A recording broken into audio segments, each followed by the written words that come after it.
Good morning, everybody. Thank you for coming out to C3. Whether you're here in person or joining us online, we are so grateful that you got to join us on this beautiful Sunday morning. If you're able to, please stand up. We're going to sing some songs of praises to the Lord.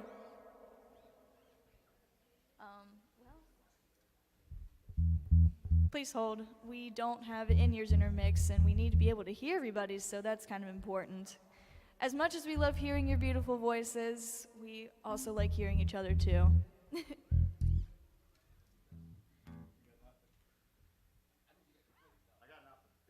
Oh boy. Well,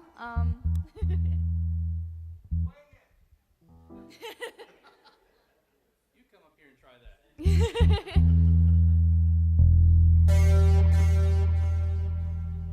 I don't know what to do. Well, it is out there. Would it help if you took it out and then we kind of... Oh boy. Well.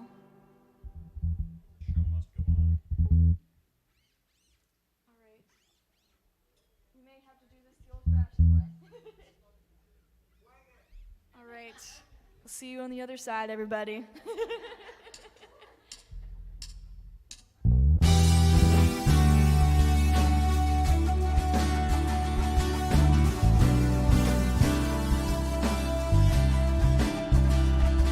Sometimes on this journey, I get lost in my mistakes. What looks to me like weakness is a canvas for your strength.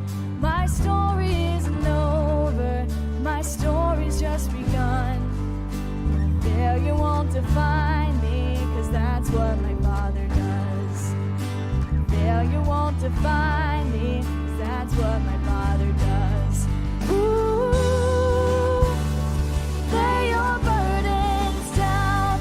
Ooh, here in the Father's house, check your shame at the door, 'cause it ain't welcome anymore. Ooh, you're in the Father's house.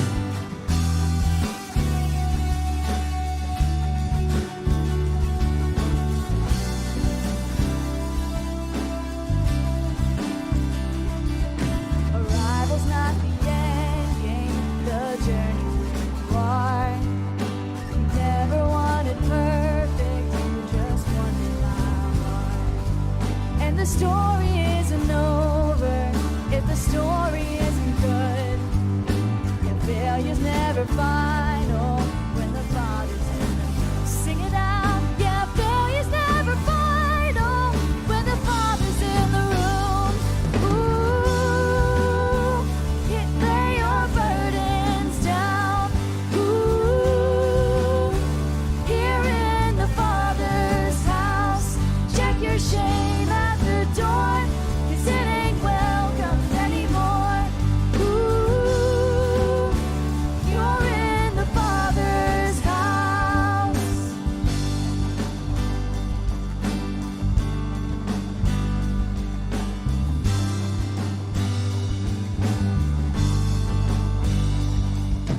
Please come home. Helpless find hope. Love is on the move when the Father's in the room. Why the dead come to life. Love is on the move when the Father's in the room. Come on, sing this out. Miracles take place. The cynical find faith. Love is breaking through when the Father's in the room. Jericho walls are quaking, strongholds now are shaking.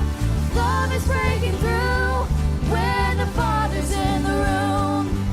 Yeah, love is breaking through when the Father's in the room. Ooh, lay your burdens down. Ooh, here in the Father's house, check your shame at the door, 'cause it ain't welcome anymore. Ooh, you're in the Father's house. Ooh,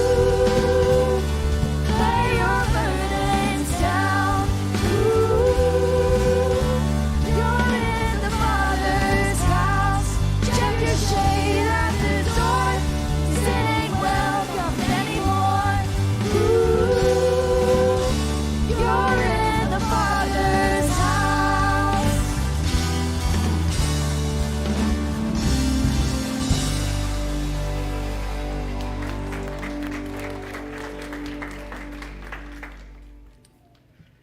Go ahead and please take a seat. Morning, C3.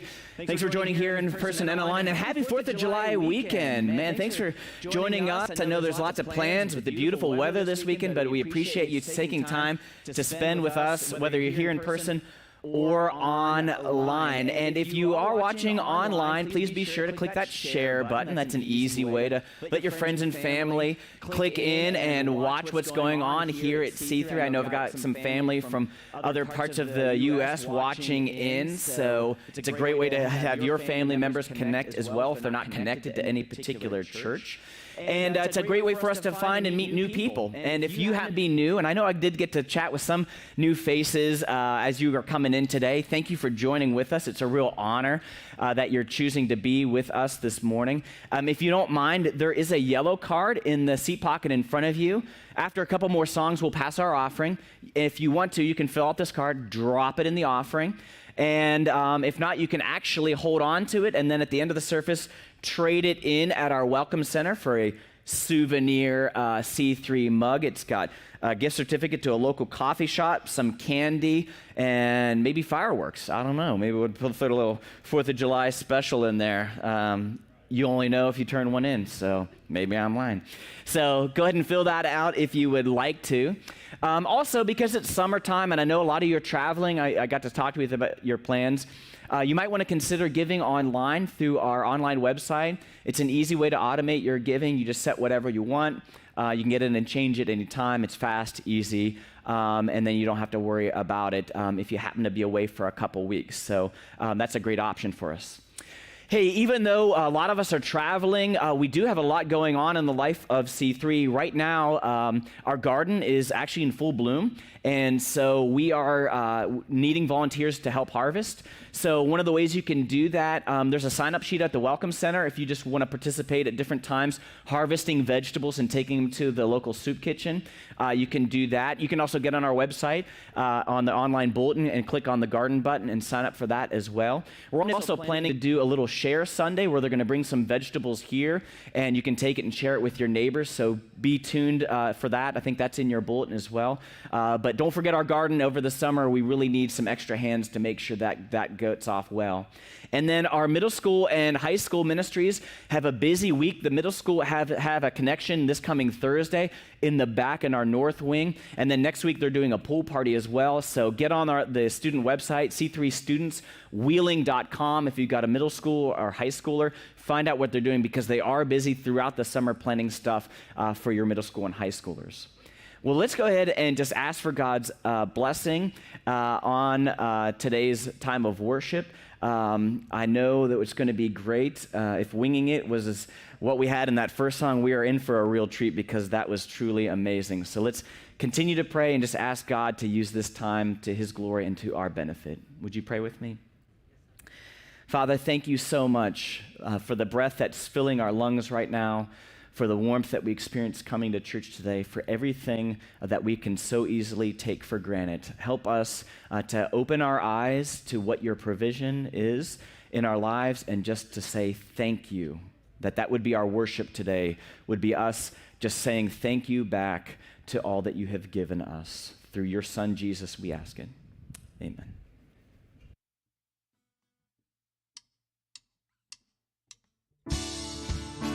Please stand as we continue to worship.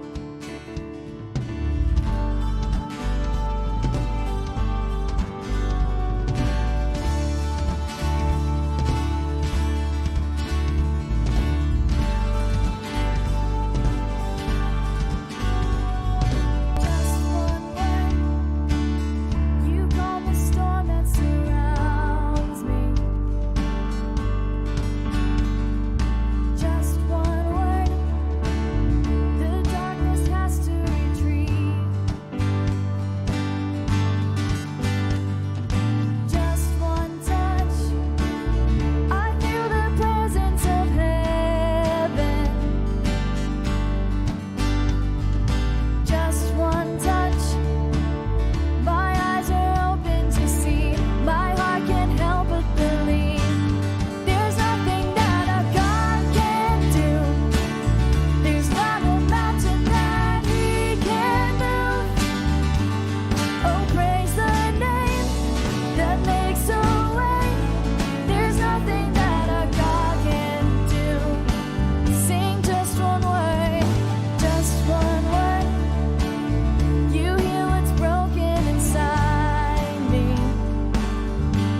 no power like the power of Jesus.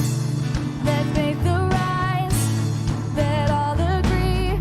There's no power like the power of Jesus. One more time, I will believe for greater things. There's no power like the power of Jesus. Let faith arise, let all agree. There's no power like His power. There's nothing that our God can't do. There's not a mountain that He can't move. Oh, praise the name that makes a way.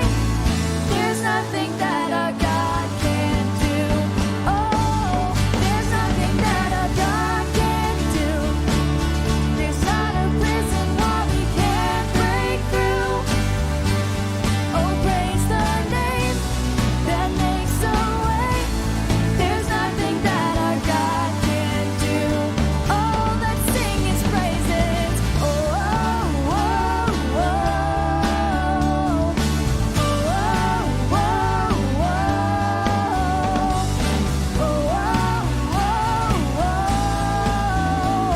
There's nothing, sickness out today.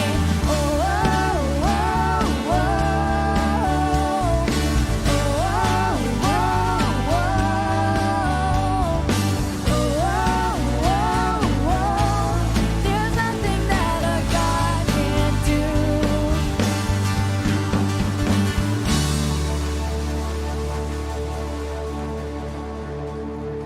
All right, please be seated, everybody. God, thank you so much that there truly is nothing that you cannot do. Thank you for the way you move in our lives. Thank you for the way you take us on our journeys, all the ups and the downs, everything that comes with everything in our walks with you, God. Father, as we come here and we worship you and we learn more about your beautiful ways, allow us to be reminded that whatever it is we have, whether it be receiving gifts, giving gifts, worshiping, singing, maybe even dancing, no matter what it is, God, you see us in the way we are navigating these everyday lives, God. All the good, the bad, allow us to fully surrender ourselves to you. Give everything we have to you, and let everything we do be done in the glory of you and you alone. We ask this in your beautiful, precious name, Jesus. Amen.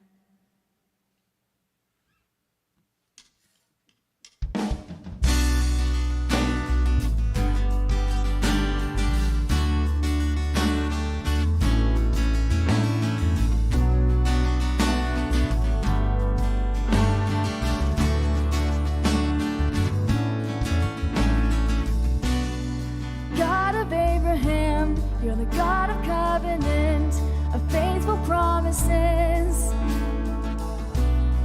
Time and time again, you have proven you do just what you say. Though the storms may come and the winds may blow, I'll remain steadfast and let my heart learn as we speak a word, it will come to pass. Great is your faithfulness to me. Great is your faithfulness to me. From the rising sun to the setting same, I will praise your name. Great is your faithfulness to me.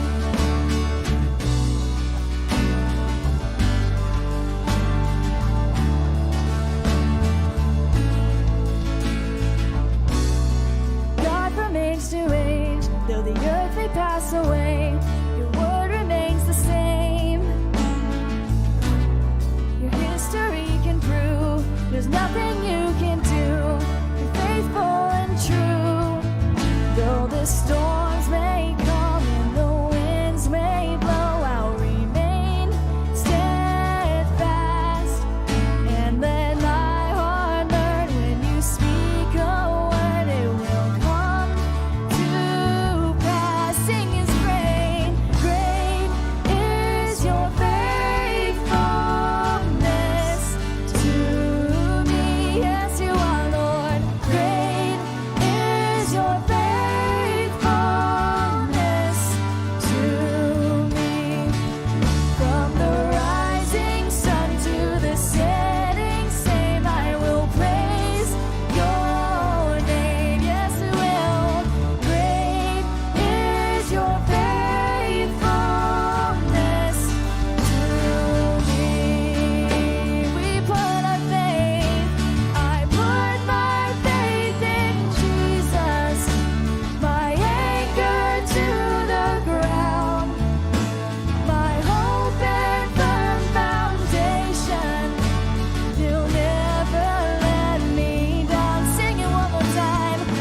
Thanks, guys. Great job. You can ad-lib anytime.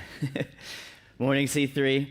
I am back. It's been a while since I've been up front here. We've been on vacation for a couple weeks, so really have enjoyed some peaceful time, rest with my family and extended family, but it's great to be back here with all of you as well. And last week on our return trip back, we actually got to stop at one of my favorite places to go and explore Cooper's Rock, as I've told some stories about various trips. Yeah, Easter, you might remember the bear story. Yeah, I got chased out of the woods. Well, it happened again. I got lost at Cooper's Rock. So if you get nothing, and you may get nothing else from this sermon, you will know Ted has no merit badge when it comes to hiking. And I don't even know how it happened. I mean, seriously, we were on one of our favorite trails there. And if you've been to Cooper's Rock, as the name implies, there's rocks there. So we got there and there's all these rocks that you get to climb out on. And so we get on this trail and we're on the rocks. And when you're on the rocks, you can't really see where the path is, because it's just all the same. So we kind of work our way through these rocks, and then we hop back on the path, what we thought was ours, and it was clearly, knocked down, and you could tell where the trail was, and we're just going and going and going, and we're like, sooner or later, we're just like, this is not our path. It was somebody's path, right? Somebody had definitely walked through that area and kind of knocked it down, but it wasn't the path that we were supposed to be on. And I wonder if some of us don't feel that same tension in our own lives, that maybe we're on a path and we feel stuck in a certain way that we think, in a certain way that we're acting, in a certain way that we're living. And we're walking down this path, but it may not be ours, and we feel a little lost, and we need to find our way back home again. Well, if that's how you feel or have felt recently, I think this message series is going to be really good for you. We're in a summer series called Reset. It all starts with the soul, and in this series, we're looking at the 6 different parts of who we are as people and allowing us to examine each area of those in our lives and just asking a simple question: how can these 6 different areas, all different parts of our soul, become integrated as one complete whole? So when we think about who we are, how God has designed us, we're complex. So we have a will, and we have thoughts, and we have feelings. We have a physical body that we live all of these experiences through. We live all our experiences in a certain social setting, a family, a community, a nation that impacts and changes how we see things. And then all of that has to get integrated into a sense of who we are as ourselves, and we consider that topic the soul. And even though we're complex, our soul desires to have a singular reality where everything about who we are lines up. So our thoughts and our feelings and our choices and the way that we conduct ourselves, all of those make sense for who we ultimately see that we are. And then we feel like we're living an authentic and empowered life. And so today I'm going to continue examining one of those particular areas, the one that Adam took a look at last week, which is the area of our thought life. And last week, Pastor Adam gave an example of this pikefish who was in an aquarium with little minnows that he would love to devour, but this little glass barrier prevented him. And even after the barrier was lifted, it still wouldn't go and attack those fish. And that I think is an important thing that we need to understand about our thought life. That our thoughts provide the mental map of what we believe is possible all around us. And when you understand that that is what your thoughts provide for you, then you'll begin to understand why Jesus so frequently says that he's come to seek and save the lost. You know, Jesus frequently says that that's his mission on earth. And it isn't because people are physically lost. It wasn't that they were at Cooper's Rock, you know, wandering around watching an aimless pastor trying to find the path back to the trail.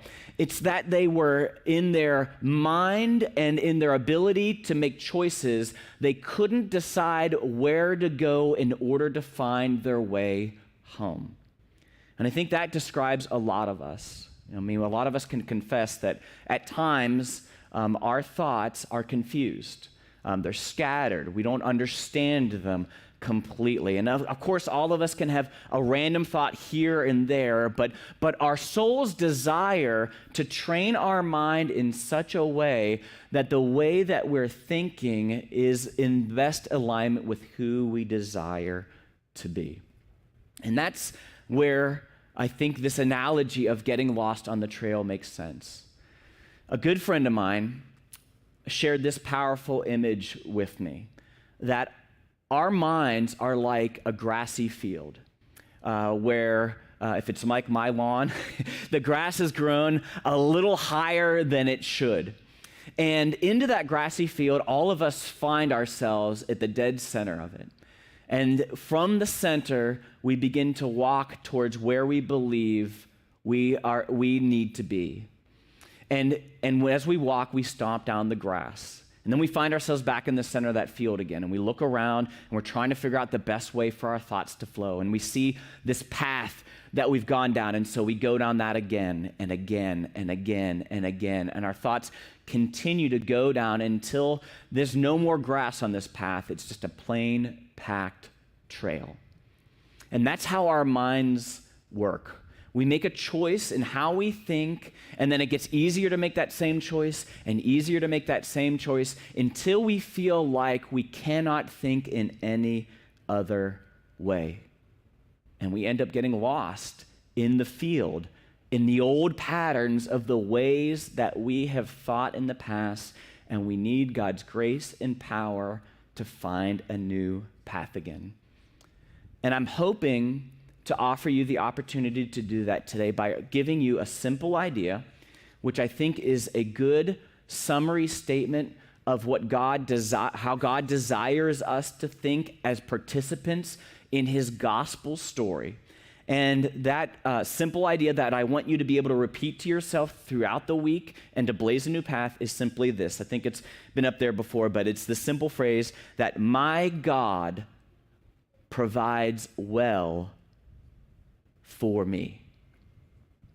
That my God provides well for me could be a simple statement that you can utter to yourself throughout the week as you encounter different situations which may seemingly contradict this truth, as we begin to lay this new pattern down by reminding ourselves of God's heart intention to provide for his children.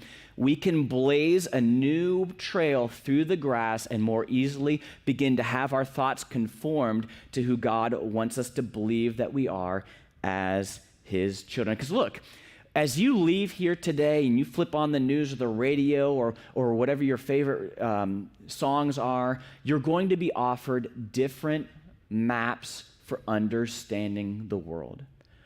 And my guess is that if you were to examine what you're being offered, very few of what we're exposing ourselves to is going to echo with this truth that you are safe, that you are well provided for, that there's a heavenly Father who intimately is aware of your needs and has pre-planned everything in your future so that you can experience his fullness, his love, and his grace. And so it's up to us to intentionally put this thought into our minds and make this the map for how we are going to live. And so I want to begin today with the very first story in the Bible, and then we're going to work our way to Psalm 23. If you're following along in a Bible, we're going to take a look verse by verse into that. But I want us to begin at the very beginning of the story and see how does the very beginning of the Bible teach us that my God provides well for me. And for those of you who've been in church before or Sunday school, you know how this story begins. It begins with God placing his children in a garden, right? He doesn't drop them off in a desert. He doesn't leave them at a gas station vending machine with a couple nickels in their pockets. He goes into the formless world and begins to shape it and mold it and create it. And to get everything ready, he provides everything for this place. And then as the crowning jewel of everything, he takes Adam and Eve and he just gently lays them into this perfect place, designed exclusively to provide for them. But then as the story goes, in comes the serpent, who is God's adversary, the devil. And he comes and he offers a different mental map for what they see with their own eyes. And these verses might be familiar, but let's hear them in terms of how he's contradicting God's provision. Notice what it says, Genesis 3, 1-5. Here is the slippery snake, and he says, did God actually say, you shall not eat of any tree in the garden? And the woman said to the serpent, we may eat of the fruit of the trees in the garden, but God said, you shall not eat of the fruit of the tree that's in the midst of the garden, neither shall you touch it, lest you die. But the serpent said to the woman, you won't surely die, for God knows that when you eat of it, your eyes will be opened, and you will be like God, knowing good and evil. So here they are. They're in this amazing orchard, and they can have anything they want. This is God providing abundantly for them.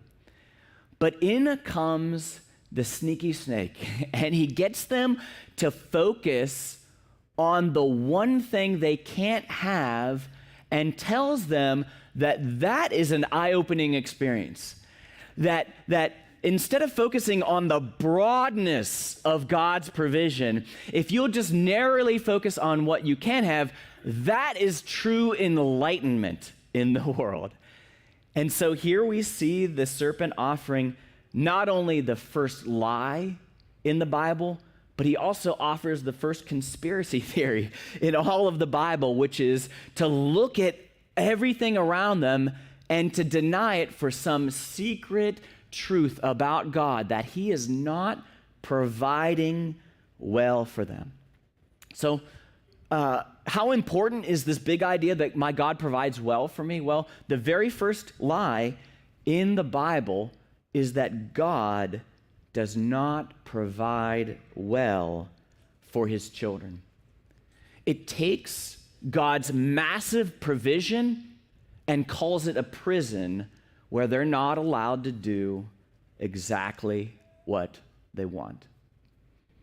And so that pattern of God abundantly providing for his children and that truth being contradicted is a pattern we see throughout the Bible, where God is just revealing himself as someone who cares for his people, and then circumstances or lies come in that contradict that reality. And we see that in particular in Psalm 23. Now, this is a very familiar psalm. I'm sure a lot of you know this or have heard it before. It's written by King David, who is kind of Israel's poet king in the Old Testament story.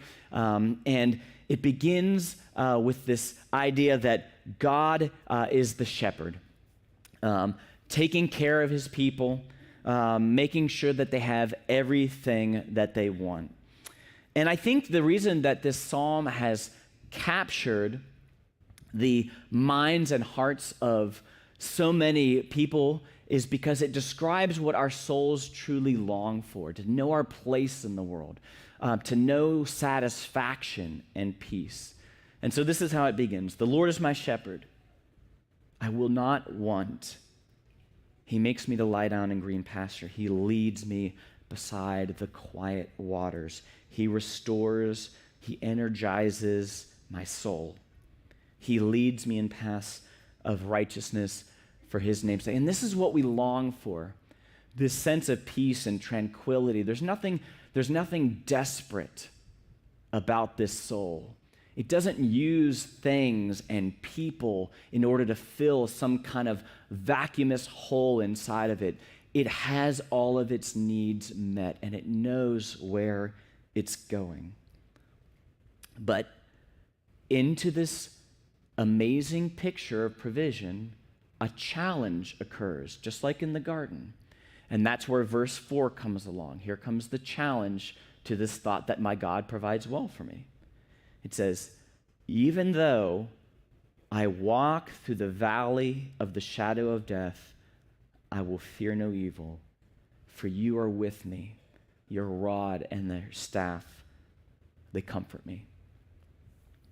And so the scenery quickly changes from a sunny field and a babbling brook to a rocky, dark, and cold valley where doubts lurk behind every rock and shadow. And in this part of the psalm, David isn't talking about he's not talking about himself physically dying, but he feels the shadow of death, that sense of being threatened, being unsafe, being not provided for in that moment. And I think a lot of us know what that is like.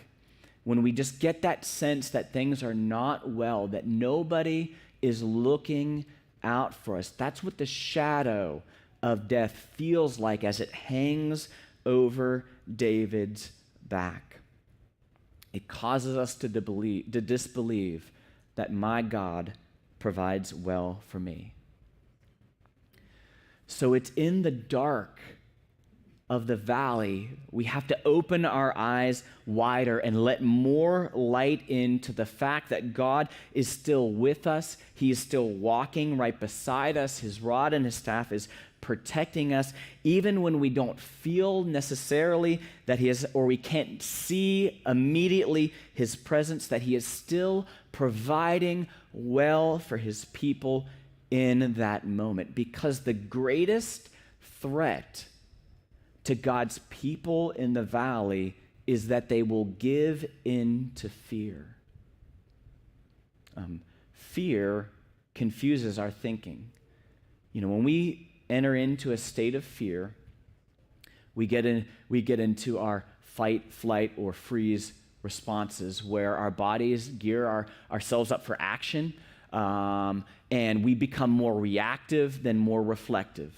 And we tend to respond to things, normally not well, unless you're fighting a bear in the Cooper's Rock, woods. And then you need that. You need to have that there. But in normal life circumstances, fear is a tool that clouds our thinking. And as it clouds our thinking, the thoughts of my God provides well for me may escape from our minds, and we attempt to be very self-sufficient in those moments instead of being very God-dependent in those moments.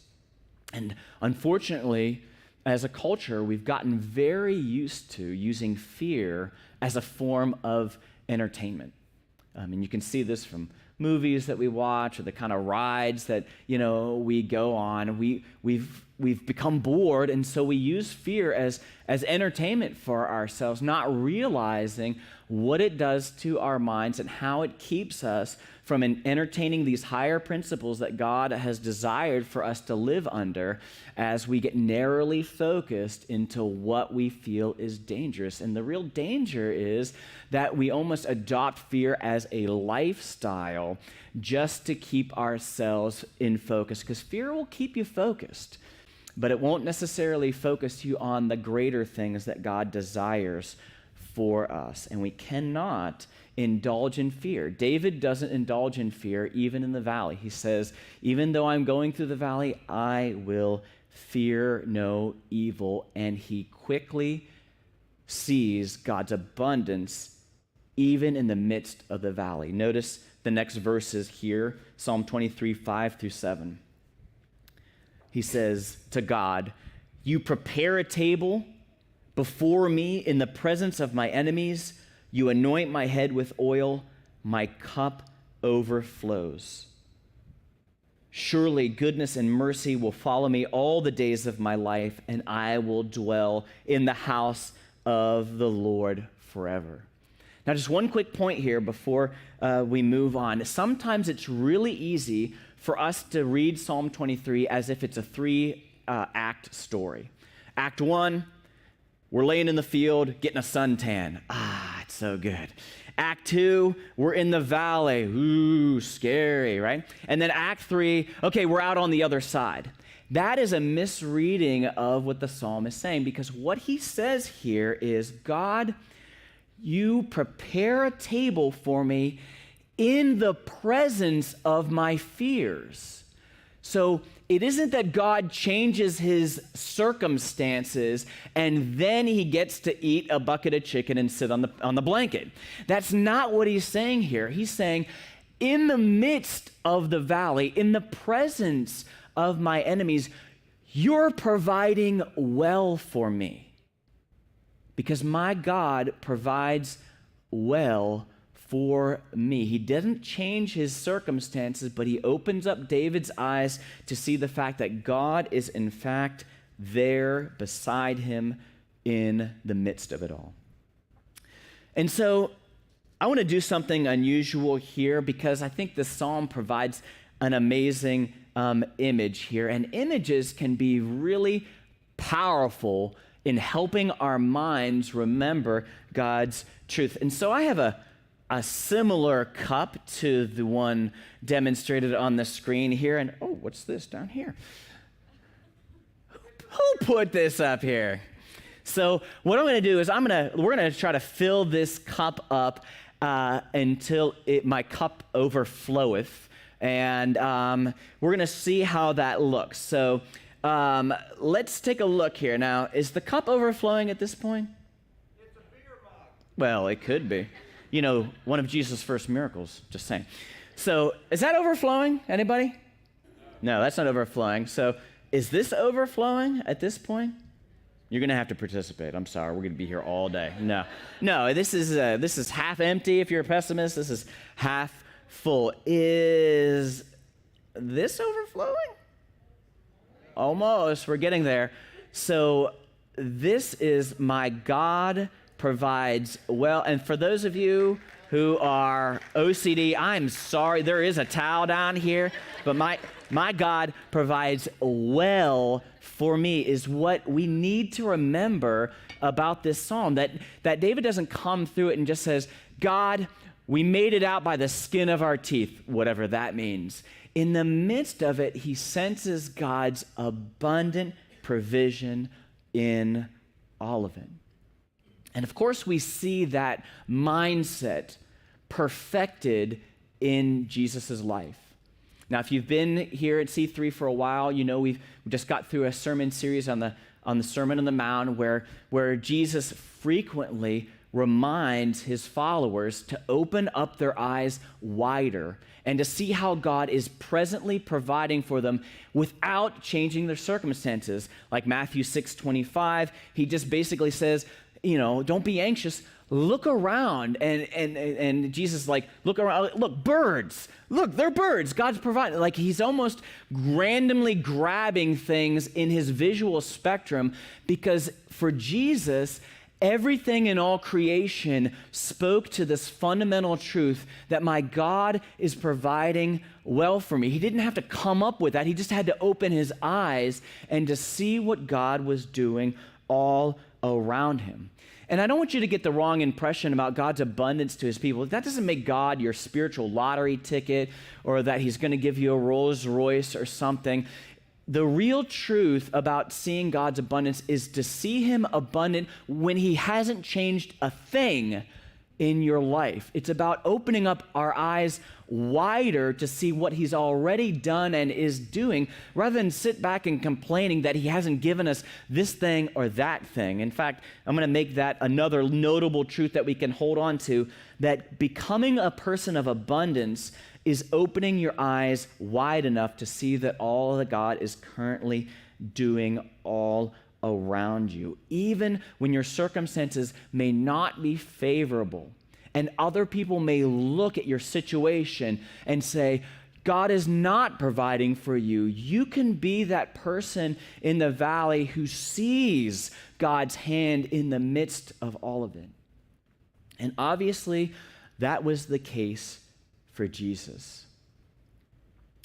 The night before Jesus was betrayed, he entered into a garden, much like Adam and Eve. And in that garden, he was also tempted to believe that God was not providing for him in that moment. And notice how, and this is from Mark 14, how even in the midst of that, Jesus is holding on to the truth that my God provides well for me. Let me just read to you from that section. It says, this is Jesus and his disciples. They went to a place called Gethsemane, and Jesus said to his disciples, sit here while I pray.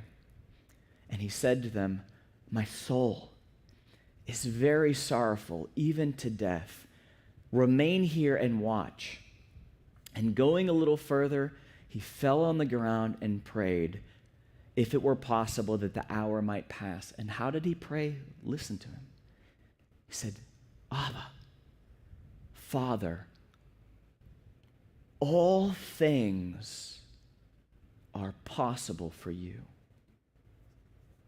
Remove this cup from me, but not what I will, but what you will. So even as he approaches the cross, he is confessing that God has the ability to abundantly provide whatever he can or will, but it's not our will, but his that is to be done. And so God is the all-abundant provider, even in this moment as he faces the cross. God is the almighty, all-good, all-caring God who is still moving Jesus forward on his plan, even if though it includes suffering and death. God is still good and abundantly providing.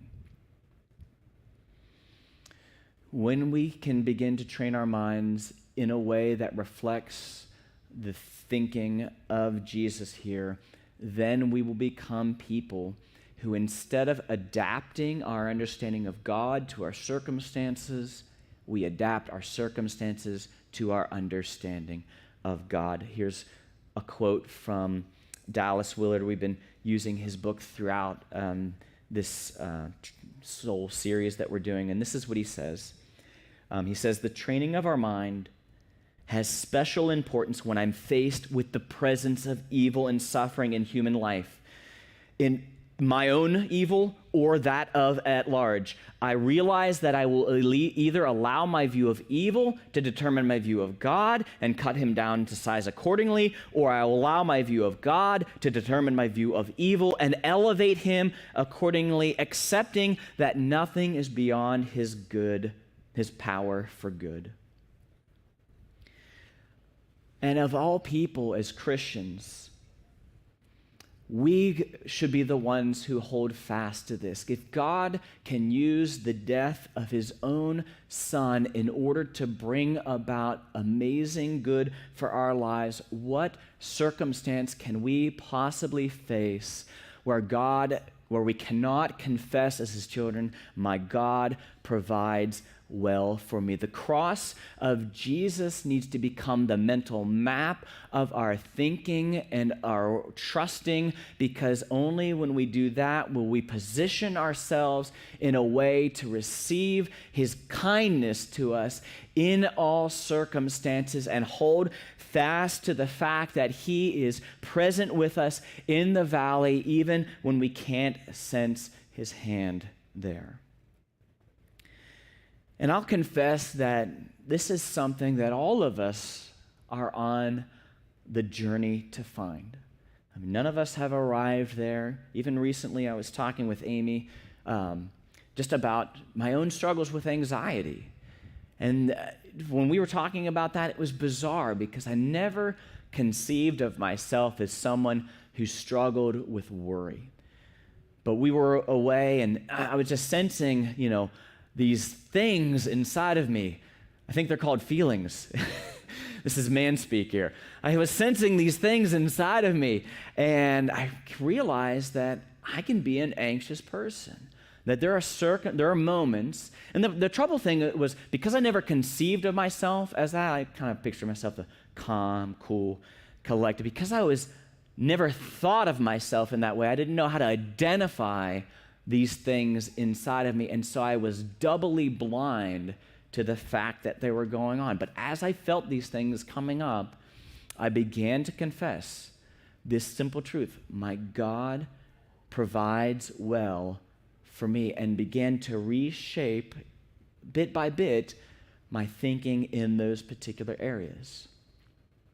And so undoubtedly you have your own struggles and different areas in our lives where we lose track of how we think about our thinking.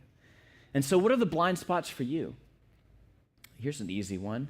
You get behind the wheel of a car. And as soon as we get in there, our thinking changes from my God provides abundantly for me to I need to get where I'm going 10 times faster than you get stopped at a red light and you're like, what, God, another one of these? And you're like, who have we become? Like, God will provide well for you even behind the wheel of the car. That's an easy one. Or it's our finances, right? It's easy for us to trust God for our eternal investment in Him, but our earthly investment, I don't know. It's a bear market out there. It's getting pretty scary out there, and somehow we're okay with Him providing abundantly for us here, but in those areas, we feel like it's all up to us to take care of ourselves. Or maybe it's with our relationships. You hear about somebody in your life who's doing good, or they're getting promoted, or they're getting complimented, and somehow you feel like their blessing takes something away from you, and so you're envious and you're covetous, and you find reasons why they shouldn't be receiving what they're getting because you're living in a scarcity world where their betterment means that you lose out somehow, and you've lost sight of the simple fact that in all things, my God provides well for me. Or it's just other issues in your life. You live and you have lots of regrets and mistakes, and you feel like your life is coming to a conclusion that you don't want to see it happen at, and you don't feel like there's anything left for you to do. You don't sense that God has a purpose or a redemptive story in your life, and so you get scared that your time is running out. And instead of living each day in the full blessing of who God desires you to be, you're withdrawing from people, you're pulling away from them. It's beginning to weigh down your life.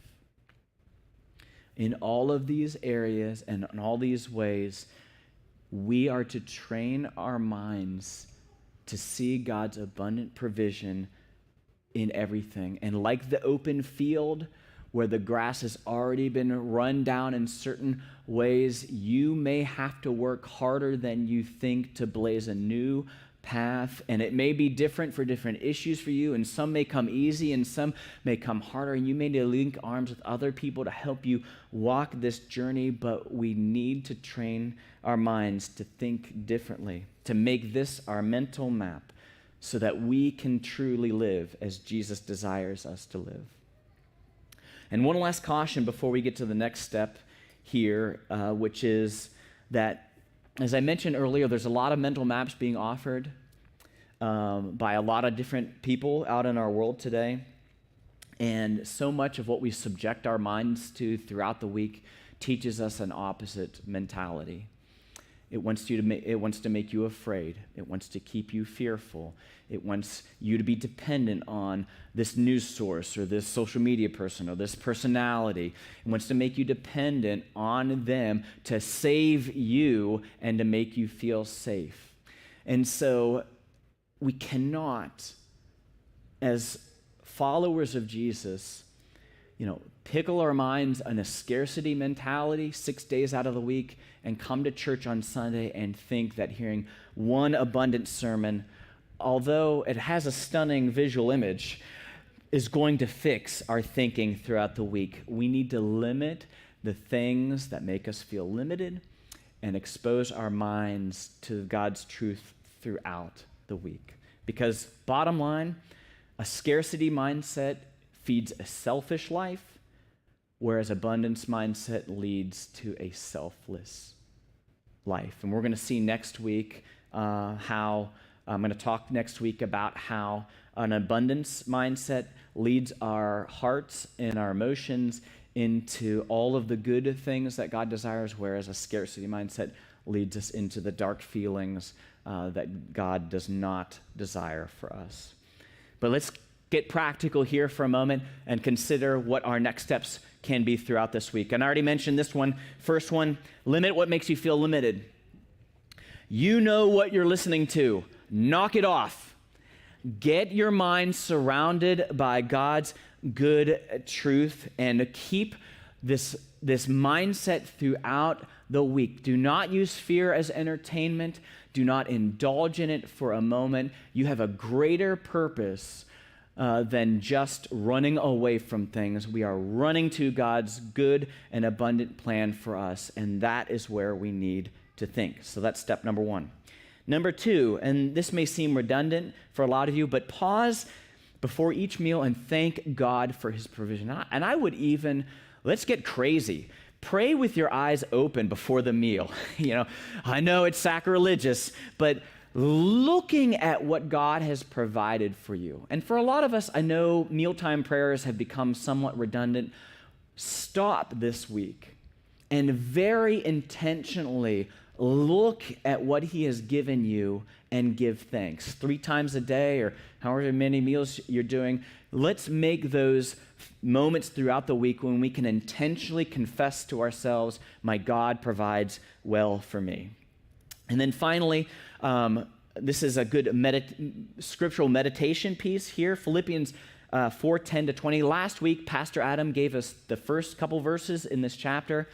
And as I was reading through them this week, I realized that if you continue to read Paul, as he's writing this letter to the church in Philippi, he begins to thank them for a financial gift that they sent to him because he's in prison and there was no meal plan in the Roman prison system. There was just no meal plan. So he was dependent on that. And so he thanks them for the gift. And there's all these great lines in this reading. He knows, I know how to be abased. I know how to abound. I can do all things through Christ who strengthens me. But the one line that really hit me, and I thought, I've got to share that with C3, is this last line, Philippians 4:19. He says, thank you for the gift. And he turns around and he just says to them, my God will supply every need of yours according to his riches in glory in Christ Jesus. And I think that's good, right? Like the riches of his glory in Christ Jesus. I mean, I don't even know what to think about that, but it's got to be pretty good. And so here is Paul. His mind is so filled with God's provision and abundance in his own life that he can't help but overflow and confess that over the life of those who have sent him the gift. May our minds be so filled with this truth that we might overflow with it to others in our conversations this week. And so, how can we proceed forward? We move forward step by step, thought after thought. And so, we take these images of God's provision in Psalm 23 and Jesus' cross, and we place them in our minds as replacement images to the things that make us feel small and scared and forgotten and abandoned in this world. And so I'm going to invite the music team forward because we get to celebrate one of those vivid images that Jesus gave to us through communion. Now, if you missed it on your way in, this is a great opportunity just to sneak out and grab one of these communion pouches. Because in this simple meal that Jesus shared with his followers, we see him reminding them of, I guess what Philippians 4:19 is about, the riches of glory in Christ Jesus. And so if you've got one of these, let me explain how they work. There's a really thin clear plastic piece. If you flick it, you can get it to peel back, and that'll reveal the wafer. And then bending the tab, you can start to pull the cup back, which may be helpful just to get it started while you've got both hands available.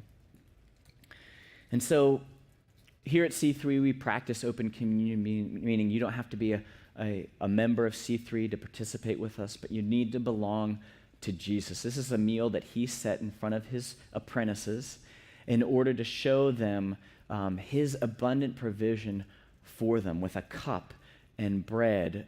Through the Exodus story of God setting his people free, he reminds them what the cross abundantly provides for them.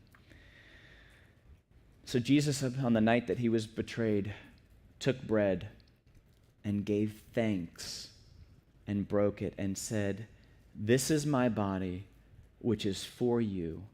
Do this in remembrance of me." And in the same way, after supper, he took the cup and said, "This cup is the new covenant in my blood. Do this whenever you drink it in remembrance of me. For as whenever we eat of the bread and drink of the cup, we proclaim the Lord's death, his amazing provision for us, until the day he comes back to provide for us face to face." That is something that is worth celebrating. So would you stand with me, and we're going to sing one final worship song together.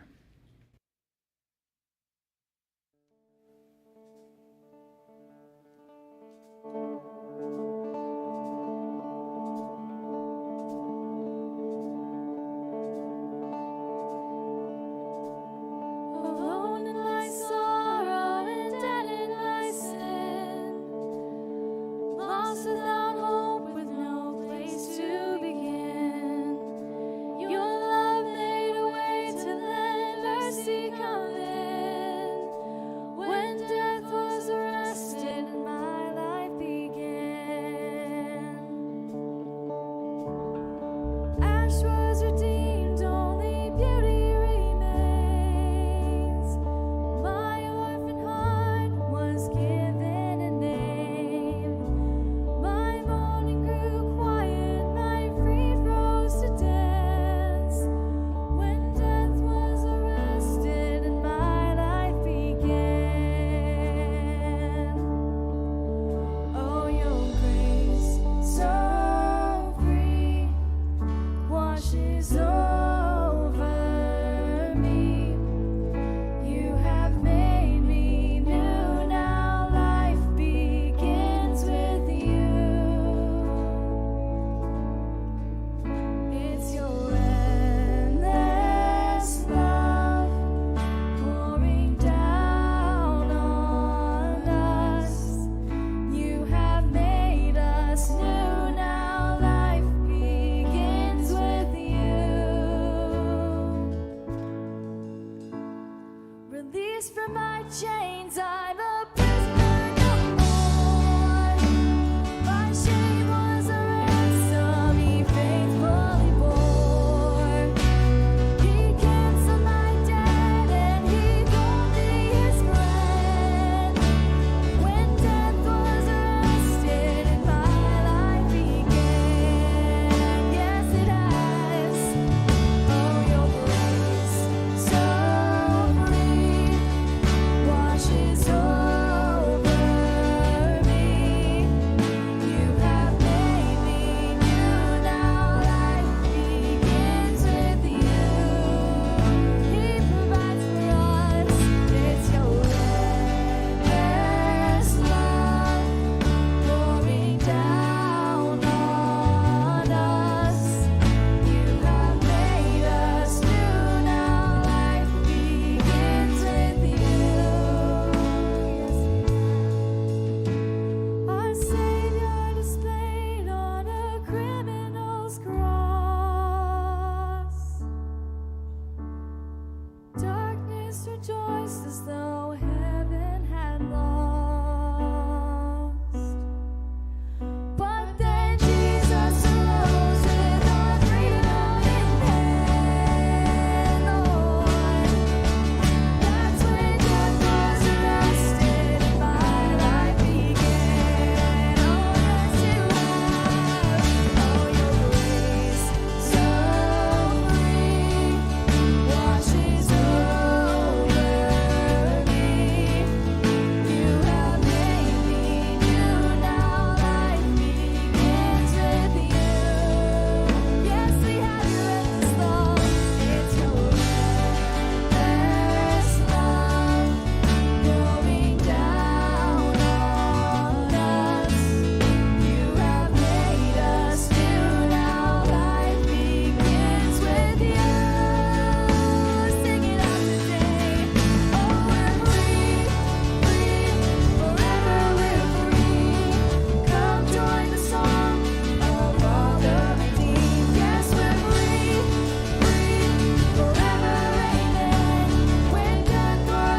Again, we want to thank you for joining us for this hour. We're reshaping the way that we think. If you need prayer for anything, some members of our prayer team will be down front after the service. I'll be down front as well. We would love the opportunity to pray with and for you as you continue this journey shaping our minds into how God desires us to think. If you filled out a yellow card, don't forget your souvenir mug on your way out. You'll also see the garden sign-up sheet at the Welcome Center. If you can participate in harvest, helping them harvest throughout the summer, put your name, email address, and phone number down there so they can get a hold of you.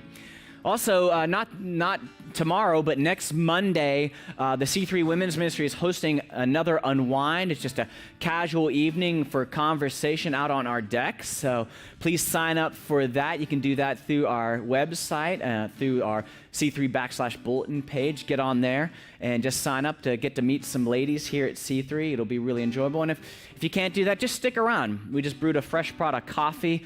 It overfloweth out in the atrium, so go enjoy that and enjoy your week and have a great 4th of July, everybody. We'll see you next Sunday.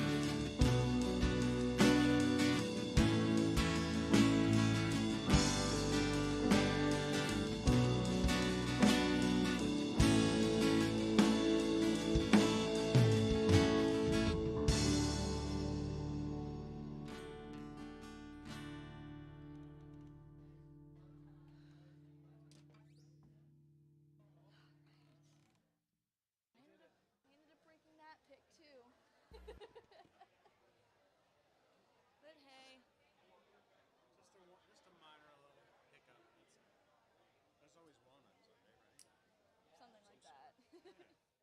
Thanks for playing with me. I appreciate it. It was kind of neat about it, though. It was